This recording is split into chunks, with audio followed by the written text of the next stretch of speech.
क्या है ऐसा?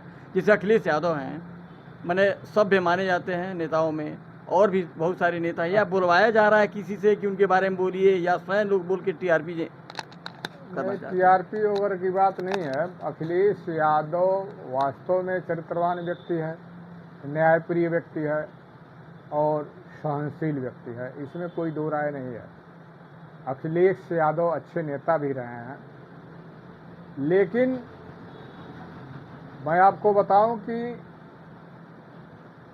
जैसे मुगलों को हिंदुस्तान में आना हुआ तो यहीं के लोग उसको आमंत्रित किए। बिल्कुल सही बात। जैसे मान सिंह हुए, जयचंद हुए, ऐसे लोगों ने उन सबों को आमंत्रित किया इस देश पर आक्रमण करने के लिए। आज कतिपय लोग जिनके संस्कार मर चुके हैं, जिनके पास कोई शिक्षा की ज्ञान नहीं है, जो हत्यारे हैं, जो चोर साबित हो चुके हैं, ऐसे लोग शासन में बनेंगे, मुख्यमंत्री बनेंगे, गृह मंत्री बनेंगे, तो इस देश का कल्याण आम जनता को जागरूक होकर करना पड़ेगा। अच्छा, ये कहाँ कमी रह गई है? सब पार्टियां जो है एकदम स्वच्छ छवि वाले को बात करती है, लेकिन कोई जो है, बहुत सारी पार्टी अमल भी करती है, लेकिन अभी वर्तमान में देखा जा रहा है कि जो जिस पर दाग है उसी को उच्च पोस्ट दिया जा रहा है। उसका कारण है कालांतर में, जैसे वहाँ हुआ, क्या नाम है कि बंगाल में शुभेंद्र अधिकारी, उस पर पहले दाग था, फिर जो है अभी उसको चीफ मिनिस्टर बना दिया गया। बिहार में हुआ, अभी सम्राट चौधरी को उनके भी शासन में बैठे हुए लोग चरित्रवान और ईमानदार नेता को बर्दाश्त करने की क्षमता उनके अंदर नहीं है। इसलिए अपना उल्लू सीधा कराने के लिए यहाँ के बहुत बड़े बड़े व्यापारी, उद्योगपति और यहाँ के राजनेता भ्रष्ट और चरित्रहीन लोगों को, अनपढ़ और कतली लोगों को बड़े बड़े पद दे रहे हैं, क्योंकि उसके अंदर कमी है तो उनकी बातों को मानेगा। क्योंकि वो जयचंद और मान सिंह की मानसिकता का व्यक्ति है। उसको सत्ता चाहिए लूटने के लिए, जिएगा बहुत, जिएगा तो 100, 110, 105 साल जिएगा, लेकिन एक मानसिक कोढ़ बना हुआ है मस्तिष्क में कि ज़्यादा रुपया लूटेंगे तो बहुत सुख शांति मिलेगा। ऐसा तो है नहीं कि बुढ़ौती में रुपये से जवानी आ जाए। ऐसा तो है नहीं कि मैं बहुत रुपया लूट कर रख लूँ तो 400 साल जीऊँ। इस तरह की भ्रांतियाँ इस समाज में फैली हुई हैं, इसको निकालना पड़ेगा और भगवान कृष्ण के गीता के अनुरूप समाज को बनना पड़ेगा, तभी यह राष्ट्र विश्वगुरु बन सकता है। अन्यथा विश्वगुरु रटने से कोई विश्वगुरु बनने वाला नहीं है।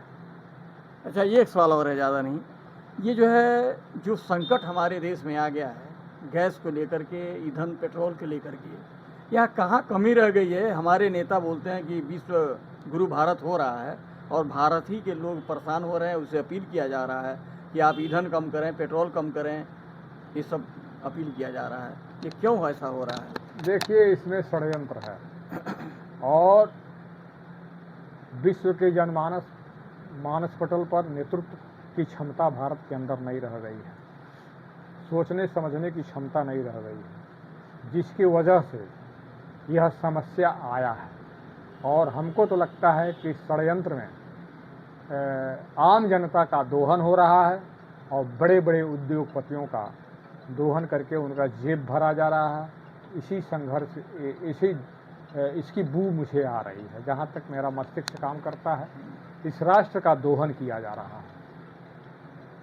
अच्छा, ये एक सवाल और है जल्दी में। अभी सरकार अपील कर रही है मिडिल क्लास चाहे सबको, लेकिन जो नेताओं का जस्ता चलता है 100 गाड़ियाँ, 200 गाड़ियाँ, वह क्यों नहीं अपना नेता लोग कटौती कर रहे हैं? जो आम पब्लिक को हम सजेशन दे रहे हैं कि आप कम खर्च करें, ये कम खर्च करें, ये ऐसा करें। देखिए, भारत का इतिहास रहा है एंशिएंट हिस्ट्री से लेकर के मध्ययुगीन भारत तक और वर्तमान में जो मिडिल क्लास के लोग हैं वही लोग इस राष्ट्र का नेतृत्व बेहतर तरीके से किए हैं, जैसे चंद्रगुप्त मौर्य, सम्राट अशोक।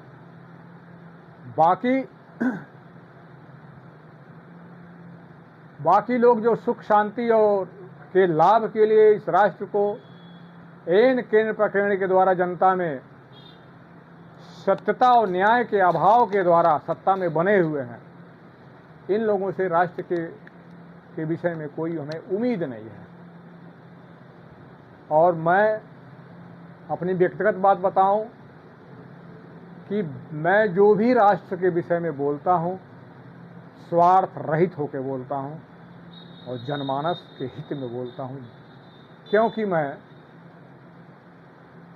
स्वार्थ रहित होकर इसलिए बोलता हूं कि मैं अपने गुरु स्वामी अड़गड़ानंद जी महाराज का शिष्य हूं। उनके दिशा निर्देशन में भजन करता हूं, उनके दिशा निर्देशन में गीता पढ़ता हूं, और जो भी गीता पढ़ेगा वह किसी भी दबाव में नहीं आएगा और स्वच्छंद रहेगा, और ऐसे ही लोगों के द्वारा इस राष्ट्र का उद्धार संभव है और समाज में न्यायिक व्यवस्था भी संभव है। धन्यवाद।